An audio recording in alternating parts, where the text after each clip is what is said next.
Bismillahirrahmanirrahim. Assalamualaikum warahmatullahi wabarakatuh. Alhamdulillahi ala ihsani wa syukru lahu ala taufiqihi wa amtinani. Asyhadu an la ilaha illallah wahdahu la syarika lahu ta'dhiman li sya'ni.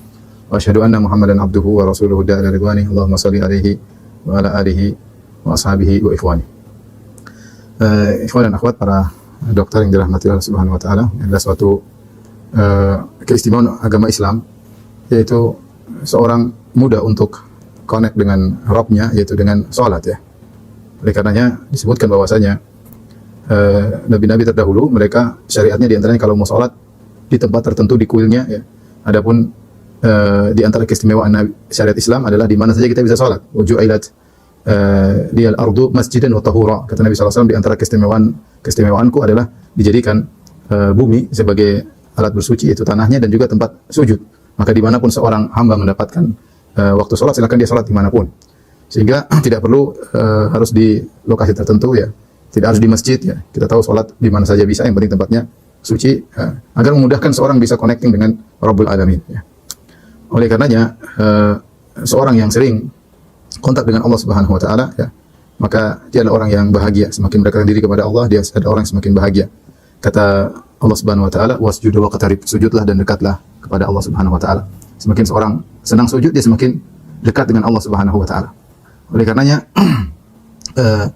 Nabi SAW ya, yang paling beliau suka adalah salat. Kata Rasulullah SAW, hubbiba ilayya min dunyakum an-nisa wa taib. Aku dijadikan suka dengan perkara dunia, yang yaitu wanita dan minyak wangi. Wa ju'ilat salat wa ju'ilat salat qurrata 'ainin li. Dan dijadikanlah salat sebagai penyujuk pandanganku. Maka Rasulullah SAW selalu salat. Sampai Rasulullah SAW pernah berkata kepada Bilal, ya Bilal, arih Nabi salat. Wahai Bilal, istirahatkanlah kami dengan salat. Jadi bagi Nabi SAW, salat adalah istirahat. Salat adalah pelepas kelelahan ya. Salat adalah penyejuk hati. Salat adalah penyejuk pandangan mata, dan seterusnya.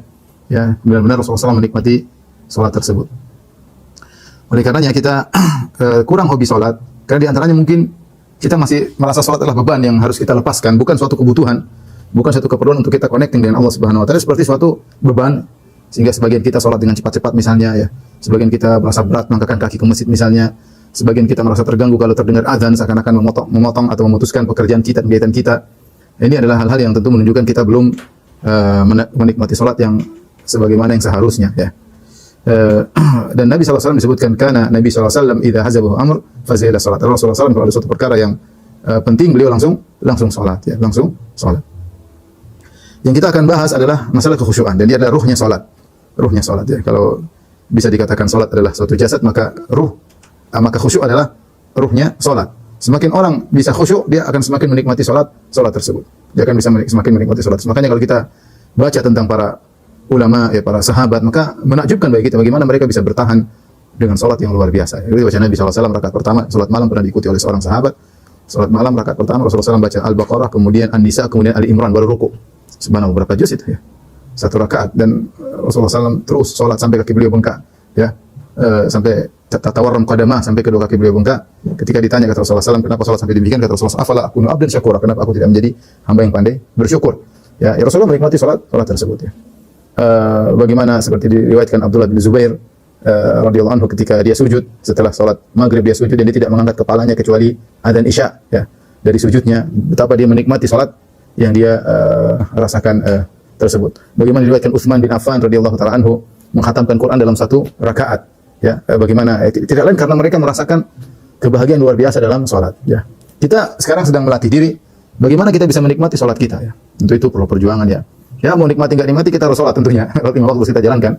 Tapi kita ingin bagaimana agar kita bisa menikmati salat tersebut, sehingga kita rindu untuk salat, kuat untuk salat sunnah, kuat untuk bangun malam, karena ada kebahagiaan yang kita rasakan dalam salat tersebut. Di antara yang bisa membuat kita tentram ya, membuat kita ringan untuk salat adalah khusyuk ya.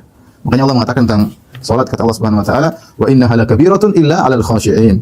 Ya, bahwasanya berat ya seorang di antaranya untuk salat, kecuali bagi orang-orang yang khusyuk. Orang yang khusyuk bagi mereka salat itu ringan. Saya rasa secara umum kita tahu makna khusyuk. Khusyuk adalah ketentraman, ketenangan dalam salat, fokus dalam salat ya. Bahkan saya lihat beberapa kali ada iklan-iklan pelatihan khusyuk dalam sholat. Saya nggak tahu apa yang mereka sampaikan ya, apakah sesuai dengan syariat atau tidak. Tapi ada pelatihan-pelatihan agar bisa khusyuk dalam sholat ya. Ikhwan dan akhwat yang dirahmati Allah Subhanahu wa taala, khusyuk dalam bahasa Arab artinya khudu, yaitu rendah, tenang ya. Makanya Allah berfirman dalam Al-Qur'an, "Wa khasyatil aswatu lirrahmani fala tasma'u illa hamsa." Kata Allah Subhanahu wa taala, maka suara-suara pada hari kiamat kelak di padang mahsyar, wa khasyatil aswat, suara-suara menjadi rendah, tidak terdengar sama sekali ketika manusia dibangkitkan pada dalam kondisi sangat menakutkan. Mata di dalam jarak 1 mil, tapi mereka diam, ya. Kata Allah, "Fala tasma'u illa hamsa." Kau tidak mendengar kecuali hams. Hams itu ada yang mengatakan hanyalah suara langkah kaki mereka di padang mahsyar, atau suara bisik-bisik di antara mereka. Mereka tidak berani berbicara di hadapan Allah di hari yang sangat dahsyat tersebut. Jadi khusyuk artinya rendah, lemah, ya. Itu namanya khusyuk. Baik, ikhwan dan akhwat yang dirahmati Allah Subhanahu wa taala, sebelum kita berbicara tentang kiat-kiat untuk khusyuk, ya, di antaranya kita bahas tentang keutamaan khusyuk, ya, keutamaan khusyuk. Apa sih keutamaan khusyuk? Yang pertama, orang yang salatnya khusyuk adalah salah satu sifat dari pewaris surga Firdaus, ya. Kita tahu surga Firdaus adalah surga yang paling tinggi. Yang kata Nabi sallallahu alaihi wasallam, "Idza sa'altumullaha fas'aluhul Firdaus." Kalau kalian minta kepada Allah, mintalah surga Firdaus, fa innahu a'lal jannah. Sungguhnya surga Firdaus adalah surga yang paling tinggi. Ketika Allah berbicara tentang sifat-sifat orang mukminin yang mendapatkan surga Firdaus di awal dari surat Al-Mu'minun, kata Allah, "Qad aflahal mu'minun," sungguh beruntung orang-orang yang beriman. Di akhir ayat kata Allah, "Alladzina yarithuna al-firdausa hum fiha khalidun." Itu orang-orang beriman tersebut, mereka yang akan mewarisi surga Firdaus dan mereka kekal di dalamnya. Apa sifat-sifat mereka? Allah jelaskan. "Qad aflahal mu'minun alladzina hum fi salatihim khashi'un, walladzina hum 'anil lagwi mu'ridun, walladzina hum lizakati fa'ilun, ya. Walladzina hum li furujihim hafizun illa 'ala azwajihim aw ma malakat aymanuhum fa innahum ghairu malumin.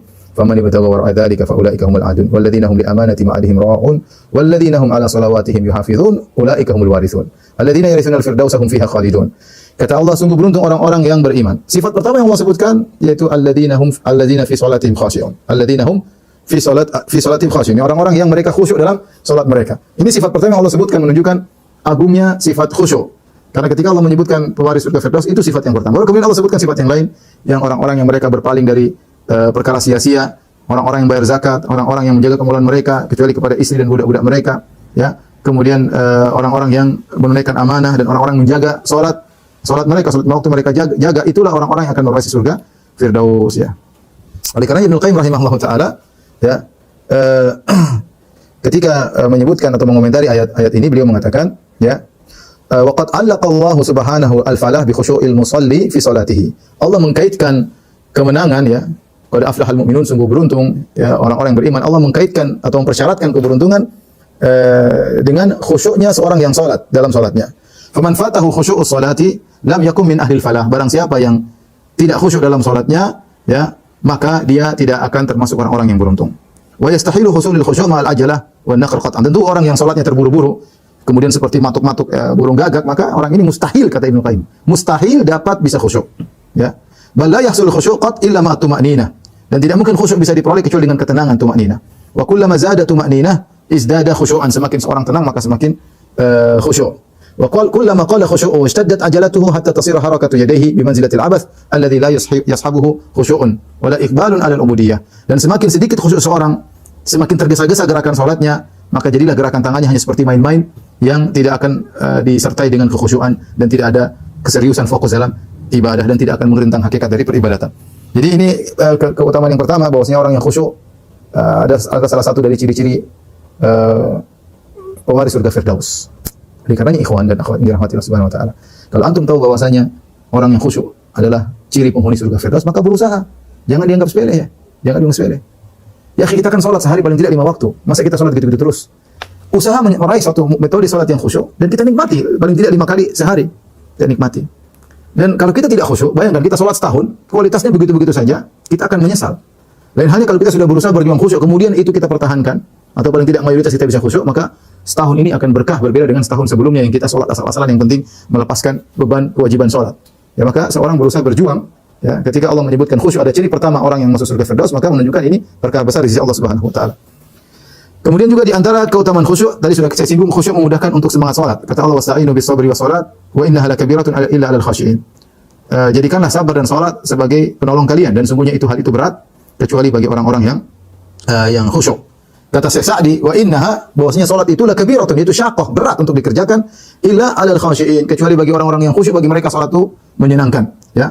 Mudah bagi mereka, ringan bagi mereka, ya. Kenapa? Karena dia khusyuk ketika salat ya. Ya. Ketika salat dia khusyuk. Adapun orang yang tidak khusyuk maka baginya salat adalah perkara yang sangat berat. Baginya salat adalah perkara yang sangat berat. Apalagi kalau jadi makmum imamnya lama, waduh dia sudah gelisah di belakang. Memang juga enggak selesai. Gelisah ya. Tapi kalau orang khusyuk dia tentram, terbawa dengan lantunan imam, dia berusaha memahami makna-maknanya, terbawa dengan kekhusyuannya ya. Jadi ringan bagi dia ya. Kita masing-masing sadar ya bagaimana kualitas salat kita. Dan saya selalu ingatkan bahwasanya amalan yang pertama dihisab oleh Allah adalah salat. Jadi barometer ya. Kalau salat baik maka baik pula yang lain, kalau salat buruk maka buruk pula yang lain. Maka perhatikanlah salat. Jangan artinya kita perhatian tentang untuk ilmu, kita perhatian tentang zakat, kita perhatian tentang banyak ibadah, berbakti sama orang tua, kita perhatian baca Quran, kita berusaha mentajwidkan, tapi jangan lupa kita perhatian sama salat. Ini ibadah yang agung. Yang kita paling minimal 5 kali kita connecting dengan Allah dengan salat tersebut. Kemudian keutamaan khusyuk. Khusyuk adalah penentu pahala salat seseorang. Khusyuk adalah penentu pahala salat seseorang. Makanya dikatakan bisa jadi 2 orang salat berdampingan, tetapi pahala mereka berbeda seperti antara langit dan bumi. Ya. Yang membedakan apa? Mereka adalah kekhusyuan. Oleh karenanya Ibnu Abbas berkata, "Laisa laka min salatika illa ma aqalta minha."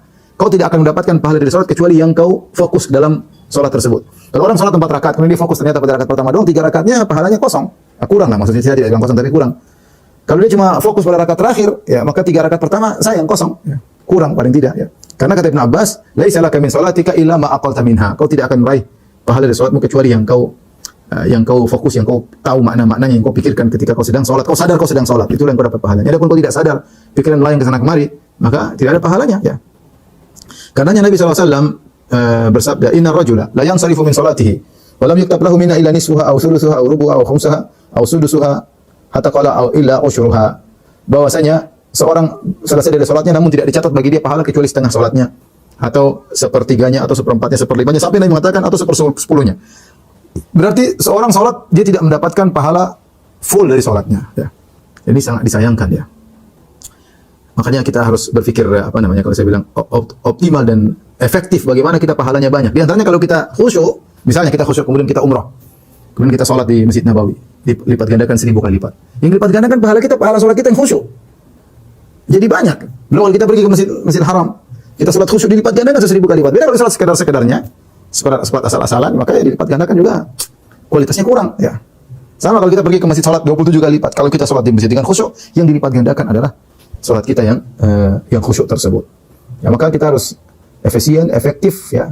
Sehingga karena kita memang harus hasibu anfusakum, kata Umar bin Khattab, hisablah diri kalian. Ya, kita harus timbang-timbang juga, kita hidup ini ada perencanaan, pingin pahala banyak. Maka suatu hal yang bisa bikin pahala kita banyak, kenapa tidak kita lakukan? Karena pada hari kiamat nanti ada pertimbangan, menimbang ya. Kemudian di antara keistimewaan khusyuk atau keutamaan khusyuk, salat khusyuk bisa mengampuni dosa-dosa yang telah lalu. Kata Nabi SAW dalam hadis Utsman bin Affan radhiyallahu taala anhu, kata Nabi SAW, "Man tawadda'a nahwa wudu'i hadza, thumma shalla rak'ataini, la yuhadditsu fihi ma nafsuhu, ghufira lahu ma taqaddama min dhanbi." Kata Nabi, barang siapa yang berwudu dengan cara wuduku seperti ini sesuai dengan sunnah, kemudian salat 2 rakaat, la yuhadditsu fihi ma nafsuhu, dalam 2 rakaat tersebut dia tidak mengajak berbicara dirinya. Ya, dia tidak sengaja ngajak bicara, ngajak hatinya berpikir ke sana kemari. Beda kalau ada lintasan tidak ada orang bisa menghindar darinya. Lintasan tapi dia lewatkan. Lintasan tapi kalau dia ngajak berbicara, sengaja dalam salat mikirin urusan yang lain, sengaja dalam salat mikir cari barang hilang, sengaja dalam salat mikir kegiatan apa rencana dia di hari ini, ya ini namanya sengaja mengajak dirinya berbicara. Ya, berarti dia tidak mendapatkan ampunan yang dijanjikan dalam hadis ini. Kata Nabi, "Man tawadda'a nahwa wudu'i hadza, tsumma shalla rak'ataini." Siapa yang berwudu dengan cara wuduku, kemudian dia salat 2 rakaat, la yuhadditsu fihi ma nafsuhu, dia tidak mengajak dirinya berbicara. Ya. Ghufira lahu ma taqaddama min dhanbi, maka diampuni dosa-dosa yang telah lalu. Ya, subhanallah. Pahala besar. Dosa kita banyak ya. Dosa-dosa kecil kita banyak ya. Besar juga ada, apalagi yang kecil arat-arat banyak sekali. Kita bicara dosa telinga, dosa mata, banyak sekali kita tiap hari melihat aurat wanita yang haram untuk kita lihat. Jadi antaranya kalau kita salat bisa diampuni oleh Allah Subhanahu wa taala ya. Jadi berkaitan dengan hadis ini nama khusyuk, kalau kita khusyuk kita Allahu Akbar, kita berusaha untuk khusyuk. Ketika ada khawatir, yaitu perkara-perkara yang lewat ya, bisikan-bisikan atau lewatan-lewatan di hati ya, kita jangan terbawa. Dan kita jangan sengaja untuk mengajak hati kita berbicara dengan topik di luar daripada salat ya. Jangan. Kalau kita sudah terbang kemana-mana, segera kita tarik kembali. Saya sedang salat, fokus. Karena setan terkadang bawa hati kita kemana? Entah kita lagi salat, pikiran kita ke pasar. Lagi salat, pikiran kita ke rumah sakit, bisa jadi ya. Pikiran lagi salat, pikiran kita ke operasi ya. Jangan. Kita segera kembalikan hati kita untuk fokus kepada apa yang sedang kita jalani itu sedang salat. Ya, kata para ulama kecuali misalnya dia lagi salat, kemudian dia mendengar ayat tentang neraka, kemudian pikiran dia terfokus kepada neraka, maka ini tidak jadi masalah. Karena ini masih dalam kemaslahatan salat. Misalnya dia lagi salat, kemudian dia dengar ayat tentang birrul walidain, berbakti kepada orang tua, dia ingat orang tuanya, dia nangis, nggak jadi masalah karena dia masih dalam kemaslahatan salat. Tapi kalau dia berpikir di luar daripada itu yang jadi masalah. Itu yang membuat dia tidak mendapatkan pahala diampuni dosa-dosa yang telah lalu, ya, yang telah lalu. Khusyuk ini perkara yang ajib, ya. Ada setan yang khusus, nanti akan kita bahas. Setan yang khusus bisa menggoda seorang untuk tidak khusyuk, ya. Tadi kita sudah jelaskan tentang urgensinya khusyuk dalam salat dan dia ada ruhnya salat. Timbul pertanyaan, khusyuk ini kalau orang tidak khusyuk, salatnya batal atau tidak? Ya. Apakah dia termasuk dari rukun salat atau syarat salat atau wajib salat, ya?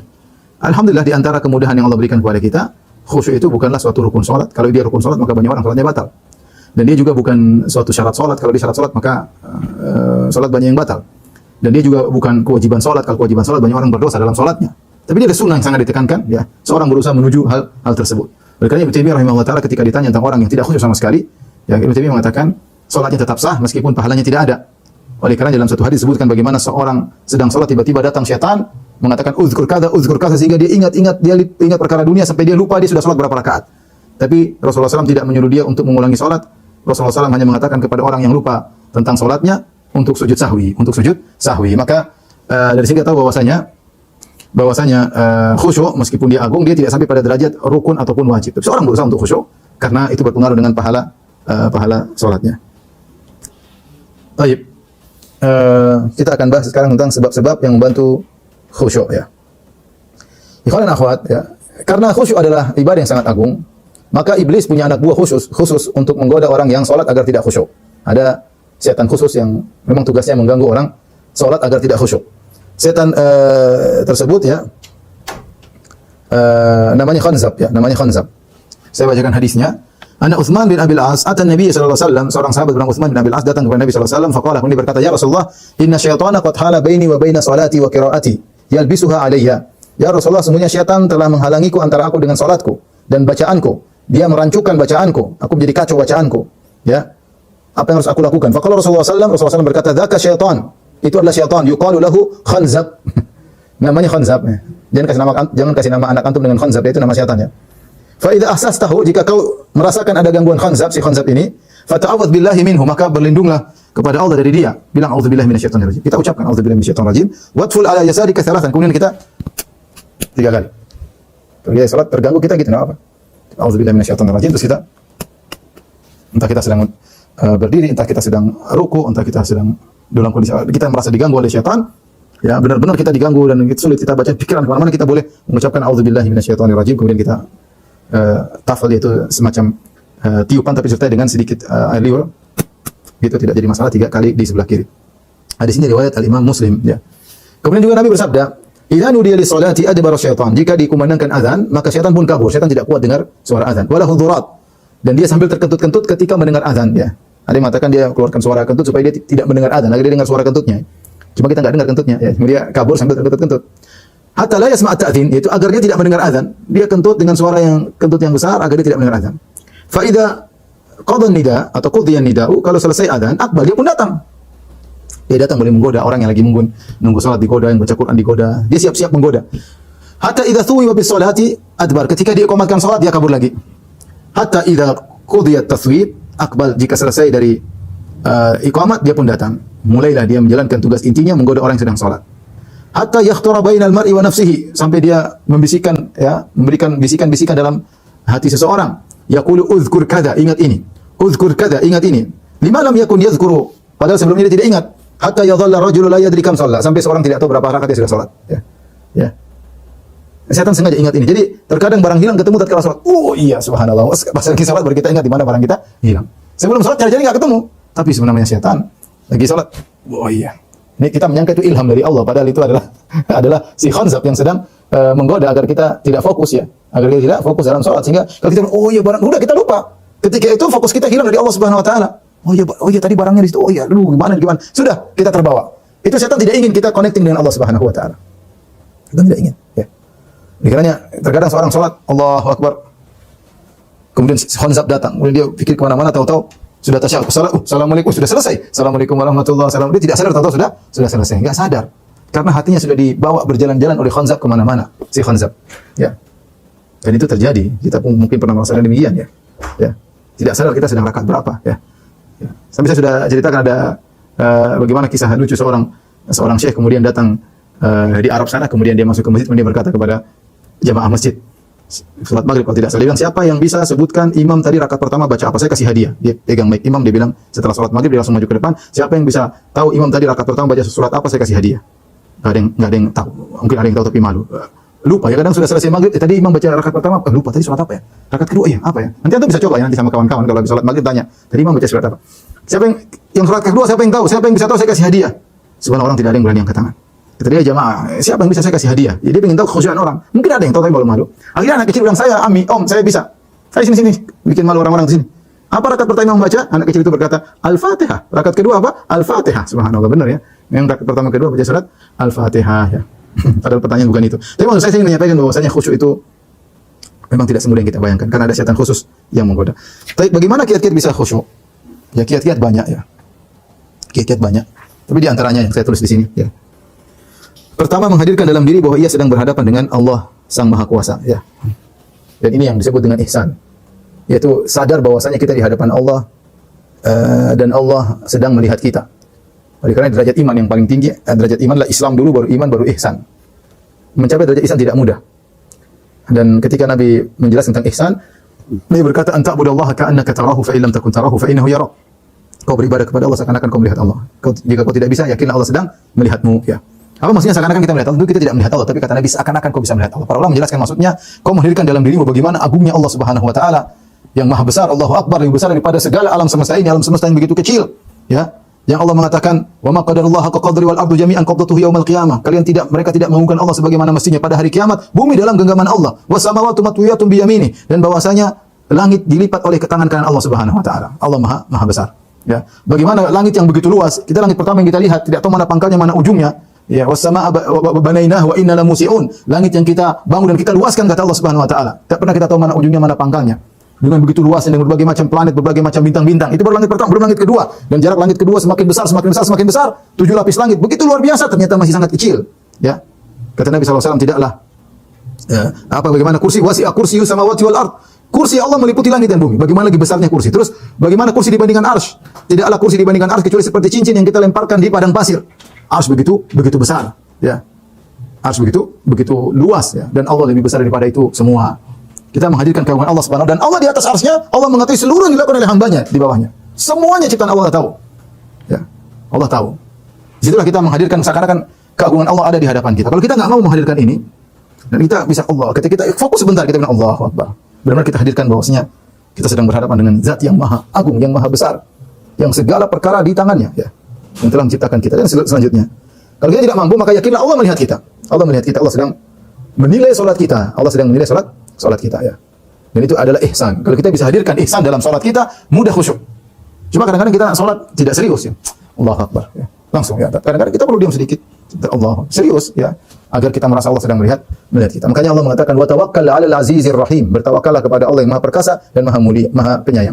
Alladzi yaraka hina taqum, yang melihat engkau ketika kau sedang berdiri salat. Allah lihat. Wa taqallubaka fis sajidin, dan Allah melihat perubahan gerak badanmu ketika kau sedang bersama orang yang sujud, yaitu kau berdiri, kau ruku, i'tidal, sujud, duduk di antara sujud. Allah lihat semuanya, dan ada penilaian Allah Subhanahu wa taala. Innahu huwas samiul alim. Sungguhnya Allah Maha mendengar dan Maha mengetahui ya. Ya, kalau kita misalnya ada kita sholat terus depan kita ada shooting live, orang semua lihat ya, kita pasti khusyuk ya. Kita mau gerak sedikit malu karena kita lagi ditonton sama orang. Mau garu-garu nggak enak, udah tahan aja ya kan. Karena kita dilihat oleh orang. Bagaimana kalau kita hadirkan Allah sedang melihat kita? Dan itu kalau kita ingin melatih hal itu, sering sholat malam. Kalau kita bangun malam, kita tahu nggak ada yang lihat, istri lagi tidur, anak-anak lagi ngorok, ya sudah. Kita bangun. Kenapa kita bangun? Karena kita tahu Allah sedang melihat kita. Sehingga terbina dalam dada kita, dalam diri kita kebiasaan merasa dilihat oleh Allah Subhanahu wa taala. Caranya dengan salat malam, ya. Caranya dengan salat malam, ya. Jadi kalau kita tahu kita sedang dinilai oleh Allah, maka kita pasti fokus. Yang kedua, di antara hal yang membantu kita untuk khusyuk, yaitu sebagaimana penjelasan Ibnu Qayyim rahimahullahu taala. Ibnu Qayyim mengingatkan bahwasanya kita di padang mahsyar kita akan menghadapi perjalanan yang sangat panjang, dahsyat, mengerikan, ya. Tapi kalau orang salatnya bagus, dia akan mudah berhadapan dengan itu semua. Dia akan mudah tatkala dihisab, dia akan mudah tatkala ditimbang, dia akan mudah tatkala melewati syarat. Syaratnya kamu ketika salat serius. Ibnu Qayyim berkata, "Lil 'abdi baina yadayillahi mauqifan." Seorang hamba di hadapan Allah ada dua posisi. Posisi pertama, mauqifun baina yadayhi fi salat. Dia berada di hadapan Allah ketika sedang salat. Yang kedua, mauqifun baina yadayhi yauma liqa'ihi. Yang kedua, posisi dia ketika dia sedang dihisab oleh Allah di hadapan Allah Subhanahu wa taala. Ya. Faman qama bihaqqil mauqifil awwal, barang siapa yang bisa bagus dalam posisi pertama ketika di dunia ketika sedang salat, huwina alaihi al-mauqiful akhar, maka akan dimudahkan bagi dia ketika di hadapan Allah. Karena dia sudah terbiasa ketika di dunia, dia terbiasa berhadapan dengan Allah dengan serius. Dia terbiasa berhadapan Allah dengan mengagungkan Allah, maka dan itu perlu perjuangan. Barang siapa, kata Ibnu Qayyim rahimahullah taala, qama bihaqqil mauqifil awwal, dia benar-benar berdiri dengan fokus, huwina alaihi al-mauqifu al-akhar, maka akan dimudahkan bagi dia tatkala dia berhadapan dengan Allah Subhanahu wa taala. Wa man istahana bihadzal mauqif wa lam yuwaffihi, ya, haqqahu shuddida alaihi dzalikal mauqif. Barang siapa yang meremehkan kondisi dia ketika salat, dia meremehkan, menggampangkan, dia tidak tunaikan yang seharusnya, maka akan dipersulit pada hari kiamat kelak berhadapan dengan Allah Subhanahu wa taala. Allah berfirman, "Wa minal laili fasjud lahu wa sabbihu lailan tawila."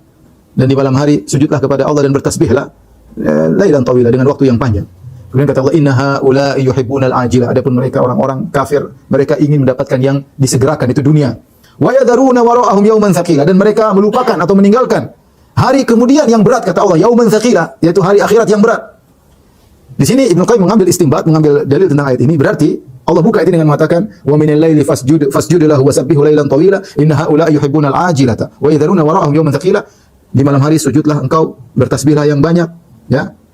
Kenapa? Ada orang-orang yang mereka ingin dapat dunia segera dan mereka melupakan hari akhirat, hari yang berat. Sehingga ketika dikaitkan hari yang berat dengan salat, menunjukkan orang yang salat dia akan merasakan ringan ketika bertemu dengan hari tersebut. Nah, ini membuat kita, mudah-mudahan motivasi kita untuk khusyuk ketika kita tahu bahwasanya salat kita sekarang berpengaruh dengan hisab kita pada hari kiamat kelak. Kemudian di antara hal yang membantu kita untuk khusyuk, kita menghadirkan dalam diri kita sedang bermunajat, sedang berkomunikasi dengan Allah Subhanahu wa taala. Dalam Sahih Bukhari, Nabi SAW bersabda, "Inna ahadakum idza qama fi salatihi fa innahu yunaji rabbahu." Sungguhnya salah seorang dari kalian ketika sedang berdiri salat, dia sedang bermunajat kepada Rabbnya. Munajat dalam bahasa Arab yaitu adalah al-kalam baina itsnaini sirran, yaitu omongan di antara dua pihak yang pelan-pelan. Itu namanya munajat. Dan benar kita sedang bermunajat kepada Allah. Ketika antum sedang bermunajat, maka jangan pikiran kemana-mana, lihat sana lihat sini. Kita kalau ngomong sama orang, kita serius kan? Serius, ya. Allah perhatian dengan kita, ya. Allah itu maha kuasa, ya. Mau 1 juta orang salat, Allah perhatian satu persatu, Allah perhatian. Allah bisa bedakan mana yang serius, mana yang enggak, mana yang salah-salan, mana yang hatinya. Allah tahu, huwa alimun bi dzati sudur. Allah tahu apa yang mengalir dalam hati kita, dalam sanubari kita. Allah tahu. Kalau Anda khusyuk, Allah tahu, ya. Maka fokuskan diri agar kita bisa khusyuk. Makanya dalam hadis qudsi, qala Allah Ta'ala, Allah berfirman, "Qasamtu sholata baini wa baina 'abdi nisfain." Aku membagi surat Al-Fatihah antara aku dengan hambaku menjadi 2. Ya. Wa li 'abdi masa'al, dan bagi hambaku apa yang dia minta. Wa idza qala al-'abdu, kalau hambaku berkata, "Alhamdulillahi rabbil alamin." Allah jawab. Kata Allah, qala Allah Ta'ala, "Hamidani 'abdi." Kalau hambaku mengatakan rabbil alamin, Allah berkata, "Hambaku memujiku." Wa idza qala ar-rahmanir rahim. Ar-rahmanir rahim. Kalau hambaku berkata ar-rahmanir rahim, Allah berkata, "Athna alayya 'abdi." Hambaku menyanjungku. Wa idza qala maliki yaumiddin, jika hambaku berkata maliki yaumiddin, yang menguasai hari pembalasan, Allah berkata majjadani 'abdi, hambaku mengagungkan aku. Fa idza qala iyyaka na'budu wa iyyaka nasta'in, hanya kepada engkau kami beribadah, hanya kepada engkau kami pertolongan, qala hadza baini wa baina 'abdi, ini antara aku dengan hambaku. Wa li 'abdi masa'al, bagi hambaku apa yang dia minta, silakan minta. Fa idza qala ihdinas siratal mustaqim, ini hamba minta. Inna siratal mustaqim siratal ladzina an'amta 'alaihim ghairil maghdubi 'alaihim waladdallin. Amin. Tunjukkanlah kami jalan yang lurus. Itu jalan orang-orang yang kau beri nikmat, ya Allah. Jalannya para nabi, jalannya para siddiqin, jalannya para syuhada, jalannya para salihin. Jangan kau dekatkan kami kepada jalannya ghairil maghdubi, al-maghdub 'alaihim, jalannya orang Yahudi. Waladdallin, jauhkan kami dari jalannya orang Nasara. Kata Allah, hadza li 'abdi, ini adalah untuk hambaku, wa li 'abdi mas'al, bagi hambaku apa yang dia minta. Jadi ini contoh bahwasanya kita benar-benar bermunajat kepada Allah, sedang berbicara, berbisik-bisik dengan Rabbul Alamin. Maka ini kesempatan Anda serius. Kalau Anda serius, maka Allah akan sesuai dengan keseriusan Anda. Anda cuek-cuek, main-main, ya sayang. Maka seorang berusaha untuk menghadirkan bahwa dia sedang berbicara dengan Allah Subhanahu wa taala. Kemudian di antara hal yang membantu kita khusyuk yaitu fasholli salata muwaddi'in. Kata Nabi, jika kau salat, maka salatlah seperti orang yang hendak berpisah. Seakan-akan ini salat yang terakhir. Kita enggak tahu di sini masih bisa hidup atau tidak. Kalau orang merasakan ini seakan-akan salat terakhir, dia akan serius, dia akan fokus, dia akan khusyuk, mau tidak mau, karena dia tidak tahu apakah setelah ini, ya, saya masih bisa salat atau tidak. Jangan-jangan salatku ini adalah salat penentu, ya, surgaku atau nerakaku. Serius, dengan begitu kita akan serius, ya. Karenanya Nabi SAW memerintahkan hal tersebut, ya. Kata Ibnu Rajab, oleh karenanya Nabi SAW menyuruh orang untuk salat seakan-akan dia hendak berpisah. Ya, li'annahu man istash'ara annahu muwaddi'un bi salatihi atqanaha. Karena kalau orang merasa dia akan berpisah ya dengan salatnya tersebut, maka dia akan berusaha salat dengan sebaik-baiknya. Di antara hal yang membantu kita untuk bisa khusyuk, berusaha memahami apa yang kita baca. Saya tahu kebanyakan kita tidak tahu bahasa Arab. Tetapi zikir-zikir salat paling tidak kita pahami maknanya. Al-Fatihah kita berusaha paham. Alhamdulillahirabbil alamin, kita tahu maknanya apa. Ar-Rahmanir Rahim, tahu maknanya Ar-Rahman, Ar-Rahim apa. Maliki yaumiddin, hari yang mau saya pembalasan kita ngerti. Iya, karena abudu ya karena kita ngerti. Ihdinas shiratal mustaqim, tunjukkan aku jalan yang lurus ya. Kita ngerti apa yang kita baca. Karena kalau kita ngerti apa yang kita baca itu membantu kita untuk khusyuk. Kemudian kita tahu doa istiftah. Istiftah itu doa yang menakjubkan. Di awal salat kita baca istiftah dengan tenang, berusaha memahami maknanya. Al-Fatihah. Kalau surat mungkin banyak kita tidak ngerti karena nggak tahu bahasa Arab. Uzur ya, nama uzur ya. Kemudian kita ruku, berusaha ngerti subhana rabbil azim artinya apa, dan alhamdulillah dalam bekal salat saya jelaskan makna-makna tersebut, dan ini membantu kita untuk bisa khusyuk. Apa maknanya subhana rabbil azim, apa maknanya subhana rabbil a'la, apa maknanya duduk di antara dua sujud doanya. Dengan kita memahami makna-makna tersebut memudahkan kita untuk khusyuk ya. Kemudian di antaranya bervariasi dalam bacaan. Karena kalau orang sudah terbiasa dengan satu model bacaan monoton, terkadang dia langsung otomatis meskipun dia tidak berpikir. Maka kalau kita variasikan, karena Nabi SAW memberi contoh doa istiftah dengan variasi, doa ruku variasi, doa sujud variasi. Ya. Maka kalau kita menghafal banyak zikir-zikir, kita variasikan, maka ini membantu kita untuk khusyuk. Doa istiftah saja mungkin ada 8 atau 9 ya, doa istiftah. Doa ruku mungkin ada 4 atau 5, ya, ada banyak ya. Jika kita salat ini bacanya seperti ini, salat berikutnya kita bacanya begini, ini membantu kita untuk apa? Untuk khusyuk karena kita tidak monoton ya. Sehingga kita baca yang lainnya. Kemudian di antara yang bantu kita untuk khusyuk itu persiapan. Ikhwan dan akhwat yang dirahmati Allah, terutama laki-laki, kalau ingin khusyuk, demikian juga ibu-ibu, persiapan kita mengagungkan salat ini. Makanya Al-Marwazi punya buku judulnya Ta'zimu Qadri Salat, mengagungkan salat. Sejauh mana kita mengagungkan ibadah salat, sejauh itu pula kita mudah meraih kekhusyuan. Kalau kita salat santai, kalau salat benar, tunggu waktu, kita tunggu waktunya. Begitu azan segera kita letakkan kegiatan, kemudian kita wudu siap-siap. Kalau kita berjalan ke masjid, segera ke masjid. Sampai di masjid salat tahiyatul masjid atau salat qabliyah, ada waktu kita berdoa baca Quran. Ada mukadimah-mukadimah yang kita jalani, begitu salat kita khusyuk. Tapi kalau kita anggap remeh, sudah azan kita masih ngobrol-ngobrol. Ke masjid, komatnya masih lama, ngobrol lagi. Begitu komat langsung tiba-tiba rajin. Terus cepat-cepat sampai sana, ngos-ngosan gimana mau khusyuk ya. Ngos-ngosan ya. Jalan cepat-cepat ngos-ngosan. Makanya ini perlu persiapan kita, begitu sejauh mana kita mengagungkan ibadah salat, maka kita akan mudah meraih kekhusyuan. Di antaranya juga yang membantu kita untuk khusyuk, menjauhkan diri dari sebab-sebab yang bisa mengganggu kekhusyuan. Menjauhkan diri. Hal yang bisa mengganggu kekhusyuan kita jauhkan. Contohnya tempat yang tidak kondusif untuk sholat. Misalnya kita ada musola, mungkin tidak dibersihkan, bau dan yang kita merasa terganggu, jangan di musola, cari musola yang lain. Ya. Ada dua masjid, satu imam bacanya enak, satunya enggak, kita cari yang enak, yang kita bisa nyantai. Ya. Enggak apa-apa, enggak jauh, enggak ada masalah, karena ini masalah kita dengan Tuhan, dengan Allah Subhanahu wa taala.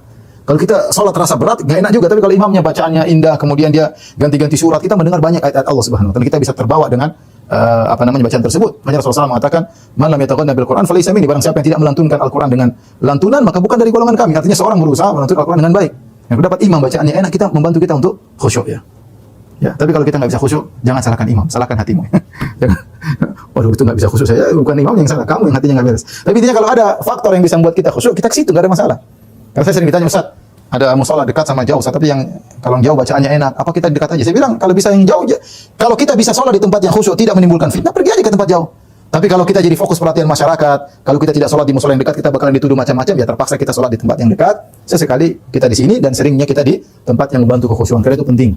Misalnya ada masjid kemudian menjalankan sunnah, ya kalau tidak pandemi, kemudian rapi, ini membantu kita kekhusyuan. Karena kalau kita nggak rapat nanti setan masuk di tengah-tengah. Ya, kalau sudah selesai pandemi, insya Allah kita ke masjid dan kita cari masjid yang sesuai dengan sunnah, imamnya sesuai dengan sunnah, itu membantu ya. Karena kalau kita misalnya pergi ke satu masjid, kemudian masjid tersebut habis azan kemudian baca macam-macam, kita mau doa nggak terganggu, kita mau sholat sunnah terganggu, baca Quran terganggu, akhirnya kita susah khusyuk. Tapi kalau kita pergi ke masjid yang sesuai sunnah, habis sholat sudah masing-masing berzikir, masing-masing sholat sunnah, masing-masing baca Quran, mau berdoa silakan, qomat, kemudian imamnya juga merapatkan, ditunggu. Ini membantu kita untuk khusyuk. Sesuai dengan sunnah itu membantu kita untuk khusyuk. Dia sholat dengan tumakninah, tidak buru-buru ya. Jadi kita cari tempat yang kondusif. Di antara juga jangan cari sajadah yang menarik perhatian. Kalau kita sajadah kemudian ganggu kita, ada gambar-gambarnya, ada macam-macam, ya mending kita cari yang tapi itu masing-masing orang, ada yang sudah biasa, ada yang terganggu, maka jangan ya. Oleh karenanya Nabi SAW pernah sholat di sebuah khamisah, sebuah macam kain ya, ada garis-garisnya. Maka Rasulullah SAW melihat garis-garis tersebut. Tatkala selesai sholat, Rasulullah SAW mengatakan, bawa pergi kain ini kepada Abu Jaham. Saya dapat ini dari Abu Jaham, dan minta kepada dia ganti kain yang lain. Anbijaniyah ya, Abu Jam. Minta ganti yang lain. Artinya Nabi mengembalikan hadiah tersebut bukan karena untuk menghinakan hadiah tersebut, tapi mengganggu salat. Maka Nabi minta yang lain. Tukar hadiahnya ya. Kata Nabi fa innaha alhatni anifan an salati. Ini tadi membuat aku lalai dari salatku ya. Dalam riwayat yang lain kata Nabi, kuntu anzuru ila alami, aku melihat garis-garisnya, wa ana fi salati, sementara aku dalam salat. Fa akhafu an taftinani, aku khawatir ini garis-garis mengganggu salatku. Ini jadi intinya cari tempat yang kondusif ya, pakaian yang kondusif ya. Kalau kita misalnya kata Allah, khudzu zinatakum inda kulli salat, pakai baju yang rapi. Kita salat malam, oleh karena saya dengar sebagian masyayikh, sebagian guru-guru saya, dia kalau mau salat malam, ya, dia siapkan baju spesial dengan minyak wangi yang spesial ya. Untuk salat malam. Kenapa? Dia ingin berhadapan dengan Allah dengan waktu yang spesial. Maka dia siapkan baju yang indah, baju yang harum untuk dia berhadapan dengan Allah ketika dia berzina dengan Allah. Jadi kalau kita perhatian maka salat kita mudah untuk khusyuk. Kemudian juga kita menghindari hal-hal yang bisa mengganggu pikiran kita. Ya. Contoh Rasulullah SAW mengatakan la salata bi hadrati ta'am. Jangan salat ketika sudah makanan sudah siap. Kalau kita mau salat ternyata lapar banget. Tahu-tahu makanan sudah siap, ya makan dulu. Meskipun sudah komat. Daripada kita ke sana kemudian pikiran ke makanan. Tetapi kalau kita tidak begitu lapar dan kita yakin itu makanan tidak mengganggu, tetap kita ke masjid. Tapi kalau kita ada suatu kondisi kadang-kadang kita lapar ya, jangan kita pesan sama istri kita, sayang masa hadirkan pas komat ya, jangan. Artinya memang qadarullah waktu kita sedang lapar, sangat lapar, dan kalau kita pergi sholat terganggu maka kita makan dulu. Bahkan Ibnu Hazm mengatakan wajib kita makan dulu baru sholat. Meskipun sholat terlambat tidak ada masalah, makan. Karena kalau kita sholat pikiran kita ke makanan maka ini mengganggu kekhusyuan. Demikian juga kata Nabi wala wa huwa yudafiul akhbathan, dan jangan dia sholat dalam kondisi menahan BAB atau buang air kecil, menahan buang angin, dia tahan-tahan, ini mengganggu dia khusyuk. Kalau dia memang tidak kuat maka dia batalkan. Balik lagi, enggak ada masalah. Dia tidak berkurang pahala salat jamaahnya, enggak. Jadi daripada dia kemudian salat dia tahan-tahan ya, sementara angin dalam ingin berhembus dia tahan-tahan, dia tekan, akhirnya tekanan semakin tinggi dan akhirnya terganggu. Akhirnya dia belok kanan belok kiri supaya khusyuk, enggak bisa khusyuk ya. Jadi berusaha untuk menghindarkan hal yang bisa mengganggu kita, mengganggu khusyuan kita. Kalau kita lagi salat terus ada orang lalu lalang depan kita, anak kecil mungkin lari kanan lari kiri, apa yang kita lakukan? Allah mengatakan kalau ternyata larinya anak kecil depan kita mengganggu khusyuan kita boleh sholat dalam kondisi tutup mata. Ini hukum asalnya makruh. Tetapi kalau memang benar-benar ada gangguan depan kita, lebih baik kita tutup mata agar bisa konsen daripada kita terganggu dengan lalu lalangnya anak tersebut. Karena terkadang di masjid ada yang lalu lalang, maka kita tidak apa-apa kita tutup mata. Jangan lupa kita fokus lihat ke bawah agar lebih mudah untuk konsen. Yang terakhir, ikhwan akhwat yang dirahmati Allah Subhanahu wa taala, jangan lupa berdoa agar bisa khusyuk. Di antaranya Allahumma a'udzubika min ilmin la yanfa' wa min qalbin la yakhsha wa min nafsin la tashba' wa min du'ain la yusma'. Ya Allah, aku berlindung kepada Engkau dari ilmu yang tidak bermanfaat, dari hati yang tidak khusyuk, dari jiwa yang tidak pernah puas, dan dari doa yang tidak didengar. Jadi min qalbin la yakhsha, Allahumma inna a'udzubika min qalbin la yakhsha. Ya Allah, aku berlindung kepada Engkau dari hati yang tidak khusyuk. Minta kepada Allah, karena yang membolak-balikkan hati manusia adalah Allah Subhanahu wa taala. Jika Allah buat hati kita khusyuk, maka sangat mudah kita untuk khusyuk. Yang terakhir saya ingatkan, di antara hal yang sangat membantu untuk khusyuk, jaga pandangan ya. Jaga pandangan ya. Jaga pandangan. Orang ketika dia jaga pandangan, tahu yang haram dia segera tundukkan, insyaallah Allah berikan kelezatan dalam salatnya. Demikian apa yang saya sampaikan pada kesempatan kali ini, kurang lebihnya saya mohon maaf. Insyaallah kita lanjutkan di kesempatan yang lain. Wabillahi taufiq wal hidayah. Assalamualaikum warahmatullahi wabarakatuh.